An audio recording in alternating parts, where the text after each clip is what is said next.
बलवीर भी खुशी खुशी रहने लगा।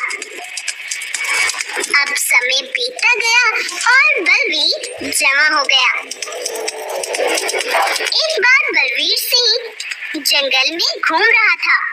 घूमता घूमता वो एक ऊंची पहाड़ी पर चला गया। वहाँ से वो जो देखता है उसे देखकर दंग रह जाता है। तब वो उसी जंगल चला जाता है। वहाँ उसे कुछ जानवर दिखते हैं, लेकिन जैसे ही वो जानवर बलवीर को देखते हैं तो सब अपना सर नीचे झुका लेते हैं और वो चीता भी हैरान रह जाता है। सबको ऐसे देख बलवीर बहुत आश्चर्य में पड़ गया। तुम सब मेरे सामने ऐसे क्यों झुक रहे हो भाइयों? आप हमारे महाराज हो, आप हमारे लिए देवता समान हो। ये तुम क्या बोल रहे हो? मेरी तो कुछ भी समझ नहीं आ रहा। मैं तुम्हें सब बताता हूँ महाराज। आज से 30 वर्ष पुरानी बात है। वृंदावन जंगल में तुम्हारे चाचा भानु सिंह और तुम्हारे पिता महावीर सिंह अपनी माँ सुनंदा के साथ जंगल पर राज करते थे। वृंदावन जंगल इतना खूबसूरत था कि आसपास में ऐसा कोई जंगल नहीं था। वह जितना विशाल था उतना ही सुंदर। लेकिन यहाँ का एक नियम था, यदि कोई भी जंगल का जानवर कोई भी गलत काम करेगा या किसी की हत्या करेगा तो उसे इसकी कीमत अपनी जान देकर चुकानी होगी।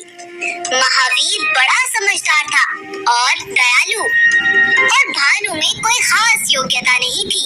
एक बार जंगल की रानी सुनंदा ने जंगल के सभी जानवरों का सभा आयोजन किया और जंगल के छोटे बड़े बूढ़े जवान सभी जानवरों को एकत्रित किया। तब शेरनी सुनंदा बोली, आज तक मैंने और मेरे पुत्रों ने अपनी जान की परवाह न करते हुए इस जंगल की रक्षा की है, और अब मैं चाहती हूँ जंगल का नया राजा घोषित कर दिया जाए। मेरे बाद जो भी नया राजा बनेगा उसे भी मेरे द्वारा बनाए गए नियमों का पालन करना होगा।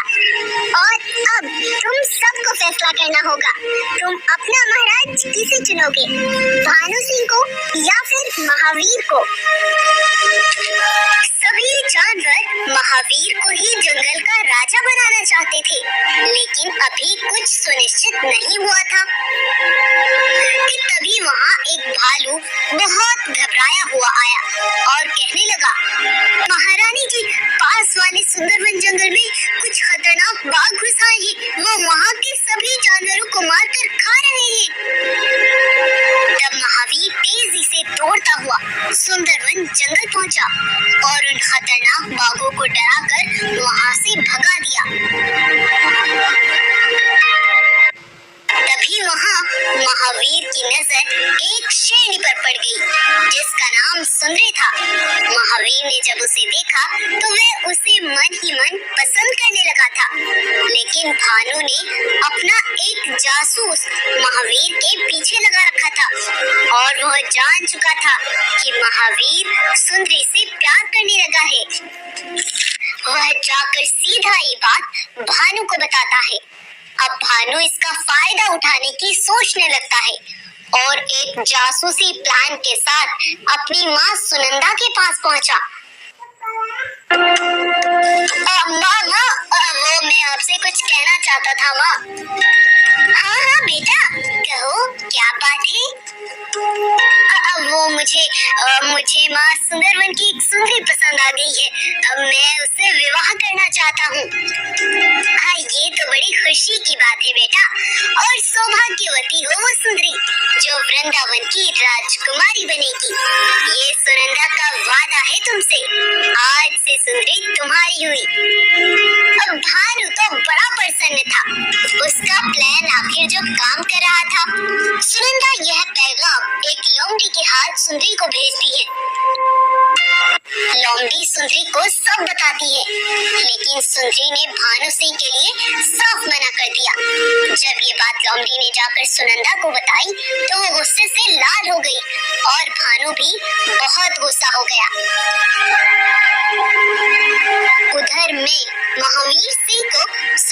शेरनी के पास लेकर गया। सुंदरी जी, आपका जैसा नाम है आप वैसे ही दिखती हैं। मुझे पहली ही नजर में आपसे प्यार हो गया था। मुझे भी आप बहुत पसंद है महावीर जी।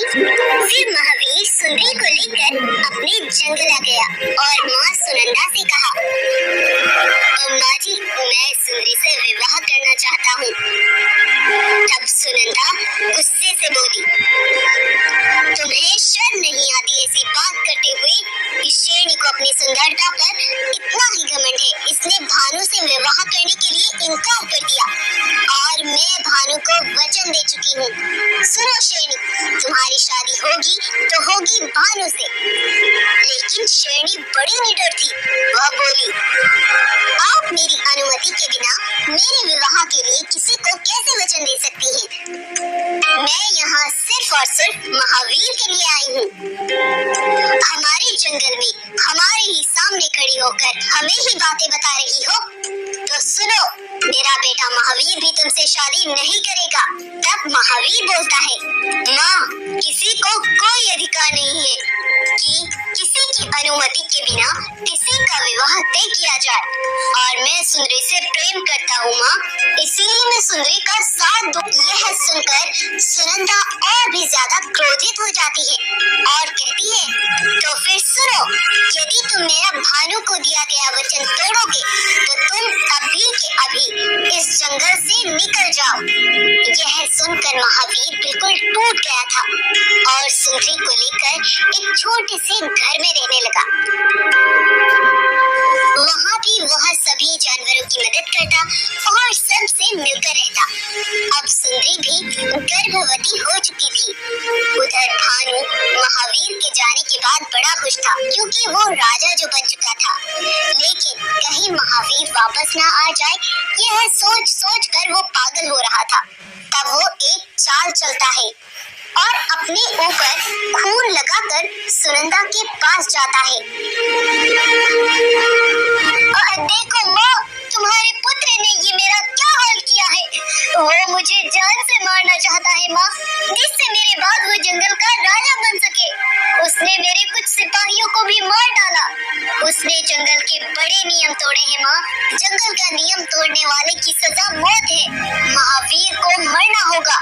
वो सुनंदा को मजबूर कर देता है।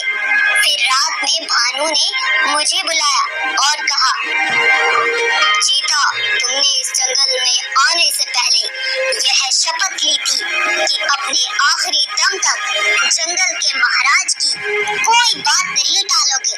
तो जैसा कि महाराज मैं हूँ, मैं तुम्हें एक काम सौंपता हूँ। आज रात महावीर के घर जाकर उसे जान से मार डालो। ये तुम क्या कह रहे हो महाराज? ये पाप कैसे कर सकता हूँ मैं? आप मेरे प्राण ले लीजिए महाराज, लेकिन ये मुझसे नहीं होगा। तुमने शपथ ली थी चीता, क्या भूल गए महाराज का हुक्म? भानु ने मुझे बहुत मजबूर कर दिया। मैं करूँगा महाराज, मैं करूँगा। फिर रात में मैं महावीर के घर पहुँच गया और पीछे से उस पर वार कर दिया। और जब महावीर ने देखा कि उसके दोस्त चीता ने उसे मारा है, चीता तुम, मुझे माफ कर दो महावीर, मैं मजबूर था। माँ का ख्याल रखना चीता। यह कहकर महावीर ने वहीं दम तोड़ दिया। अगले दिन सुंदरी को एक बेटा पैदा हुआ जो बिल्कुल महावीर जैसा था। जब महावीर उसे नहीं दिखा तो सुंदरी सुनंदा की गुफा पर पूछने के लिए गई, लेकिन वहाँ भानु उसे भी मारना चाहता था और उसके बेटे को भी। लेकिन अब सुनंदा को सब पता चल चुका था कि यह सब भानु की चाल थी। तब वो तुम्हें लेकर जंगल से भागती हुई आई और उस जालिम भानु ने तुम्हारी माँ को कैद कर लिया और भानु के शिकारियों ने सुनंदा पर हमला करके उसे मार डाला था और तुम पानी में बहते बहते चले गए। बेटा बलवीर, तुम्हारे पिता एक महान राजा थे और तुम्हारी माँ 30 वर्षों से तुम्हारी प्रतीक्षा कर रही है। उसे उस जालिम भानु ने अभी भी कैद में रखा है। भानु ने बहुत जुल्म किया है, अब उसका किस्सा खत्म। बलवीर तेजी से दौड़ता हुआ जाता है और भानु पर जोरों का वार करता है और उसे वहीं ढेर कर देता है और अपनी माँ सुंदरी को आजाद करा लेता है। अब वृंदावन जंगल का राजा